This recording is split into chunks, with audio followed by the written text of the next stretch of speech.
ಇದು ಮಂಗಳವಾರದ ದಿನದ mini vlog ಆಗಿರುತ್ತೆ. ಇವತ್ತು ಆರತಿ ಉಕ್ಕಡಕ್ಕೆ ಹೋಗಿದ್ದೀವಿ. ತುಂಬಾ ದಿನಗಳ ನಂತರ ನಮ್ಮ ಯಜಮಾನರು ಫಸ್ಟ್ ಟೈಮ್ ಹೊರಗಡೆ ಕರ್ಕೊಂಡು ಹೋಗ್ತೀನಿ ಅಂತ ಹೇಳಿದ್ರು. ಅದು ನಮ್ಮ ಚಿಕ್ಕಪ್ಪ ಮತ್ತೆ ಅವ್ರ ಫ್ಯಾಮಿಲಿ ಹೋಗ್ತಿರೋದು ಕೇಳಿ, ಅಂದ್ರೆ ನಮ್ಮ ಚಿಕ್ಕಪ್ಪ ಕೂಡ ಅವ್ರಿಗೆ ಬೆಸ್ಟ್ ಫ್ರೆಂಡ್ ಆಗಿದ್ದಾರೆ. ಸೊ ಅವರು ಹೋಗ್ತಿದ್ದಾರೆ, ನಾವು ಹೋಗಿದ್ ಬರೋಣ ಅಂದ್ರು. ನನಗೆ ಅಪರೂಪಕ್ಕೆ ಅವ್ರು ಕೇಳಿದ್ದು ತುಂಬಾನೇ ಖುಷಿ ಆಯಿತು. ನಾನು ಒಪ್ಕೊಂಡು ಸರಿ ಹೋಗಿದ್ ಬರೋಣ ನಡೀರಿ ಅಂದೆ. ಯಾರೋ ಪರಿಚಯದವ್ರು ಇದ್ರಂತೆ. ಸೊ ಗರ್ಭಗುಡಿ ಮುಂದೆ ನಾವು ಒಂದು 5 ನಿಮಿಷ ಕೂತಿದ್ವಿ. ಉಕ್ಕಡ ಅಂತ ಹೇಳಿದ್ಮೇಲೆ ಅಲ್ಲಿ ಕಟ್ಟೆ ಹೊಡೆಯೋದು ಮತ್ತೆ ತಡ ಹೊಡ್ಸೋದು ಎಲ್ಲ ಇದ್ದೇ ಇರುತ್ತೆ. ಅಲ್ಲಿಗೆ ಹೋಗೋದೇ ಯಾರಿಗಾದ್ರೂ ಕಣ್ ತಾಗುತ್ತೆ ಅಂತ ಹೇಳಿ ತಡ ಹೊಡ್ಸೋದಕ್ಕೆ. ಇವರಂತೂ ತಡ ಹೊಡ್ಸೋದೇ ಬೇಡ, ಬಾ ಬಾ ಅಂತ ಹೇಳ್ತಿದ್ರು. ಅಪರೂಪಕ್ಕೆ ಬಂದು ತಡ ಹೊಡ್ಸ್ದೆ ಹೋಗೋದು ಬೇಡ ಅಂದ್ಕೊಂಡು ತಡ ಹೊಡ್ಸ್ಕೊಂಡೇ ಬಂದ್ವಿ.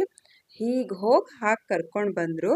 ಬೇಗನೆ ಬಂದ್ಬಿಟ್ವಿ ದೇವಸ್ಥಾನದಿಂದ. ಹೊಸದಾಗಿ ತುಳಸಿ ಗಿಡ ಹಾಕಿದ್ದೆ ಅಲ್ವಾ, ತುಂಬಾ ಚೆನ್ನಾಗಿ ಬಂದಿದೆ ತುಳಸಿ ಗಿಡ.